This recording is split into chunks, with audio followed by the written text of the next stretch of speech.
আসসালামু আলাইকুম ওয়া রাহমাতুল্লাহি ওয়া বারাকাতুহু। একবার কেবল একটি কুকুরকে পানি পান করানোর কারণে একজন মানুষ জান্নাত পেয়ে গেলেন। বিশ্বাস হচ্ছে না? শুনুন এই দুই হাদিসের অলৌকিক শিক্ষা। রাসূলুল্লাহ সাল্লাল্লাহু আলাইহি ওয়াসাল্লাম বলেছেন, এক ব্যক্তি একদিন পথে হাঁটছিল। প্রচণ্ড রোদে হাঁটতে হাঁটতে সে খুব পিপাসার্ত হয়ে পড়ে। তিনি কূপ থেকে পানি পান করে উপরে ওঠেন। তখন দেখেন একটি কুকুর মাটি চেটে চেটে পানি খুঁজছে, যেন প্রাণটা বেরিয়ে যাবে। ব্যক্তিটি দয়া করে নিজের জুতা দিয়ে কূপ থেকে পানি তুলে কুকুরটিকে পান করান। আল্লাহ এই দয়ার কাজ দেখে খুশি হন এবং তিনি ওই ব্যক্তিকে তার একটি কাজের বদলে জান্নাত দান করেন। সুবহানাল্লাহ। প্রিয় বন্ধুরা, ইসলাম শিখায় প্রাণীর প্রতি দয়া আল্লাহর সন্তুষ্টির উপায়।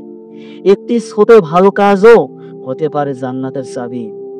প্রিয় বন্ধুগণ, যদি এই শিক্ষণীয় ঘটনাটি আপনার হৃদয়ে কোনো মানসিকতা তৈরি করে দেয় এবং যদি এ থেকে কিছু শিক্ষণীয় ঘটনা বলে মনে হয়, তাহলে অবশ্যই আপনি আমাদের ভিডিওতে লাইক করবেন এবং ভিডিওটি বেশি বেশি করে শেয়ার করে দেবেন, যেন আরও মানুষ শিখতে পারে ইসলামের দয়া ও করুণা।